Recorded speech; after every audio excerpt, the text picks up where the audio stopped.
Isang pangyayari ang hindi inaasahan, ang pagbangga ng barko ng China sa barko ng Pilipinas. Ano nga ba ang totoong nangyari dito at bakit na ba kontrobersyal ng pangyayaring ito na pwedeng humantong sa digmaan? Atin itong pag-usapan, mga kaibigan.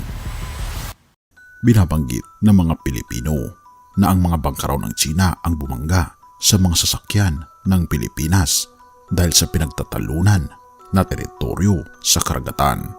Ika pa sa isang ulat, sinabi ng mga opisyal ng Pilipinas na isang barko ng Chinese Coast Guard kasama ang isang kaakibat na bangka ay bumangga sa isang barko ng Philippine Coast Guard at sa isang supply boat na pinamumunuan ng militar noong Linggo sa isang pinagtatalunang bungkahan.